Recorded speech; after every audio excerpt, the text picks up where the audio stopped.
Hello, everyone. This is the first episode in what I hope will become a series of book reviews. And I can think of no better book, no book more fitting to start off with than Douglas Murray's The Strange Death of Europe. Now, I have a feeling that this is becoming the Douglas Murray promotional channel because certainly in many of my videos that I've made so far, I mention either Douglas Murray or this book that he's written, The Strange Death of Europe. But it's with good reason, because Douglas Murray is one of the most coherent, confident, and courageous speakers on this issue, on the situation that Europe and the West in general finds itself in. And his book, which was published last year, it is phenomenal. It is informative. It's challenging, although it is easy to read. But it's challenging because the subject matter, the death of Western civilization, it's a bit grim. And in the time that has passed since the book's publication, Douglas Murray has noticed that no one has come out and tried to discredit or refute any of the claims he makes. No one has tried to discredit or refute the data that he presents, the facts, the statistics. Unsurprisingly, The Guardian had a sort of tepid criticism of the book. They criticized the book's tone, and they went after Douglas Murray himself with a bit of ad hominem. Now, regarding the book's tone, it is measured. It is calm. It doesn't beat you over the head. It's not bombastic. There's not a bunch of exclamation marks everywhere, even though a lot of what appears in the book, the statistics, the data, some of the stories that are told, are shocking, infuriating, but Douglas Murray allows you, the reader, to have your own reactions. He doesn't push you towards rage or frustration or despondency. You kind of make your own reactions as you go along. But there is, throughout the book, just this tension, a sort of bubbling, lethal tension. You get the feeling that Douglas Murray could, if he wanted, at any moment just eviscerate any counter-argument. But he restrains himself, which I think is to the book's credit, because it is a powder keg of an issue. And so, like I said, the book was published last year. It was very well received. You might have read it already. It was on the bestsellers list in the United Kingdom for quite a long time. And as I said, it's a very easy read, but it is full of facts and statistics, very useful information. But what I found the most moving, and you might expect it to be this way, I found the personal eyewitness accounts to be very, very moving. So Douglas Murray does what few commentators have actually done, and he goes to the Greek islands. He goes to Lampedusa. He speaks to genuine refugees who have fled Afghanistan or wherever. He speaks to some people, pretty unsavory people, who are not in any way refugees. They just find themselves in the same boat, literally in the same boat as the refugees.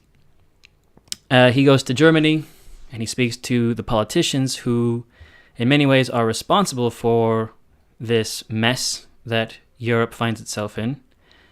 And so it's a valuable contribution for all of that, for the human side and the informative data.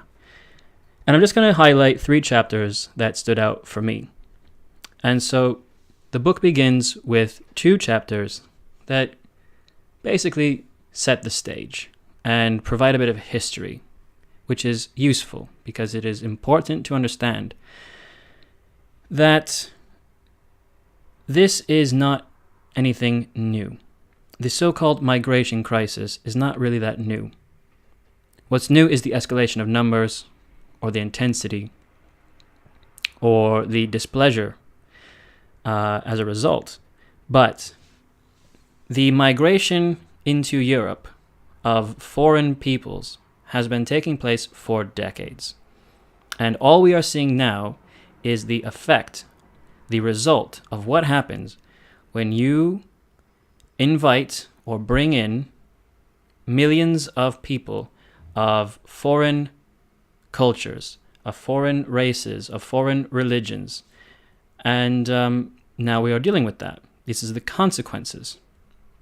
So after he sets up the stage, he goes on to a chapter which just takes a wrecking ball and smashes some of the typical arguments in favor of mass immigration into Europe that are trotted out all the time.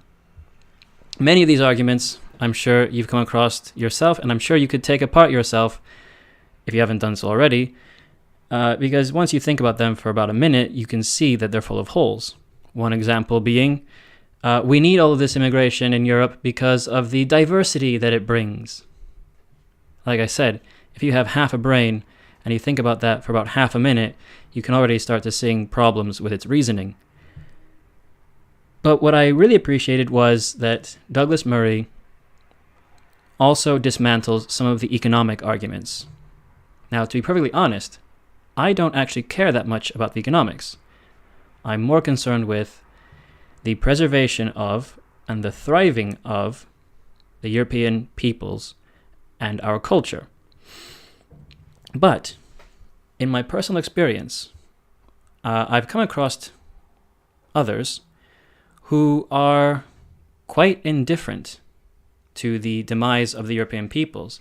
They don't actually seem to care, or in fact rather happy about the fact that Europeans are going to become the minorities in their own countries. That's a pretty unnerving prospect to deal with someone like that. And so a good way to perhaps make inroads when arguing or debating or just having a discussion with someone like that could be the economic argument. And also politicians. They care about the economics. Their jobs depend on delivering good economic performance. Another positive is that economics are simply cold, hard data. You can't have your own opinion about the numbers. You can't have your own opinion about the facts. So, what Douglas Murray does, which is so useful in this chapter, is that he exposes a lot of the shenanigans, the tricks that the proponents of the economic benefit of immigration like to throw out. And he reveals how, for example, it's very common for the data to be skewed, intentionally misleading, or relevant data is completely left out or covered up. And so he focuses a lot on Britain in this part. He is British. But the situation throughout Europe is mostly the same. This is not an economic benefit. And so it's very useful, this part, where he shows how much it costs the European countries, in particular Britain, to continue this immigration madness. And he shows how the people who say, oh, it's such a benefit, are actually being very misleading and very dishonest. Then there is another chapter that it's a very, very interesting one. It's about sort of the European malaise. And this chapter is so important because it reminds us that this is also about us. It's not just about the immigrants or Islam. It's also about us as Westerners, as Europeans. And this chapter is very difficult because it's about how there's this feeling that our story is finished. And that's a very tough concept to grapple with. But at the same time, there's a bit of a hope, because this crisis of identity, of immigration, of a clash of cultures could be a chance, if we get this right and we start doing the responsible thing, this could be a chance for valuable introspection and rebirth. We have to shake off the chains of white guilt. Maybe we have to be kinder and more understanding of our ancestors. Maybe we have to be kinder to and more understanding of our religious history.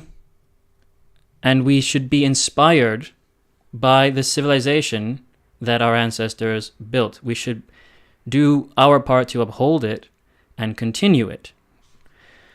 So simultaneously, this is a chapter that is quite heavy, but it's also quite uplifting. And as I was reading this chapter, my heart was crying out, no, I don't want the story to be finished. It isn't finished. We are not finished. And my head was saying, we might be finished. This looks pretty grim. This looks pretty serious. And so it was a very, very, it's an emotional chapter. And it reminds me, or as I was reading it, and I think you'll have the same reaction, because it's a chapter that reminds the reader where we come from. And it talks about, the great artistic achievements, the great philosophical achievements, the laws, the human rights that have been created by Western civilization. And it talks about how we've abandoned religion and we can never really go back, because now we all acknowledge that we are evolved from the animal kingdom. But even as we acknowledge that, we still also continue to acknowledge that we are much more than just animals of the animal kingdom. So it's a very, on one hand, depressing, and on the other hand, it's pretty inspiring and uplifting. And it's a very, very powerful chapter. And then another chapter that stood out and actually left the biggest impression on me was the chapter called Learning to Live with It. And this chapter is all about the devastating consequences to society that the mass migration and especially the arrival of Islam into Europe has been causing. And so it just recounts in pretty stark detail the seemingly endless spate of terrorist attacks, violent crime, rapes that have been occurring throughout the European continent as a result of these ludicrous immigration policies and the mass movements of people unchecked and undocumented into Europe. And it's important to remember this and keep in mind as reading this chapter that at the height of the crisis, and even still today, it's almost like a daily occurrence that there'll be some migrant or some refugee or some asylum seeker who has actually had his asylum rejected, committing a violent crime, committing a rape. There might be a foiled terrorist plot, or one that is small scale and actually does get carried out, a stabbing here, an axe being swung at people there, and it just never ends. A sexual assault here, a gang rape there, throughout the continent. And it resonated with me because of the absolute absurdity of the European reaction. He talks about how in Norway, the Norwegian government had to educate Somalian men that here in Norway, if a woman smiles at you, that doesn't mean you can rape her. This seems just... I don't know if you could hear the motorcycle there. I'm just in a little room here, so sorry about that. But how do you integrate people like that? Why are you even having people like that come en masse into your country? If, as the left say, Western society is already a rape culture and a patriarchy that oppresses women, why bring in people who think that if a woman even smiles at them, that's justification for raping her? The second that became apparent, that these Somalian migrants need to be taught this, that's when they should have been sent back. So then along with that, we had European victims of rapes perpetrated by migrants or so-called refugees.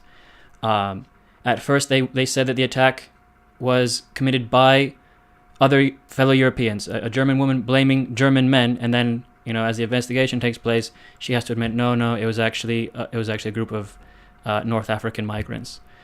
Or the European victims of rape who write public apologies posted on social media or in magazines, newspapers, sanctimoniously apologizing to their rapist for the racism of European society that led to that migrant becoming a rapist. It really shows, this chapter, it really shows that we have some people who are clearly mentally unstable and have some severe issues working in the activist groups, working with the NGOs, and also working in the highest levels of government, facilitating this absurdity and facilitating this this madness, this problem. And so I recommend that you read this book. There's also, from cover to cover, it's just informative, impactful, but like I said, it's very calm, it's very restrained, it's very, I wouldn't say academic, but it's certainly not a polemic. And simply put, I think it's the most important book that has been written on this topic. And I think it will remain one of the most important books for a long time. Simply because it's so well written, it's well put together, it's well researched, there's eyewitness accounts, there's data and statistics, but also because it was popular. Like I said, this was a bestseller. People actually read this book. So the fact that it served to open the Overton window so much that it has served to get people paying attention and starting to maybe even get a bit angry or certainly fed up or frustrated with this ridiculous situation. I think it's so valuable. And I think you should read it too. I don't think there's a better way of becoming fully aware of what has been and still is taking place in Europe than by reading this book. It certainly will inform a lot of the opinions that I present on this channel. So I recommend it. It's available pretty much everywhere, and it is translated into German. It instantly went to the bestseller list in Germany as well, and it looks like you can pre-order it in Italian on Amazon, and I imagine that soon it will be translated to more and more languages. So, all right, that's it. Go ahead and check that book out, and let me know if you like these book reviews, and I'll see if I do some more. All right, see you next time.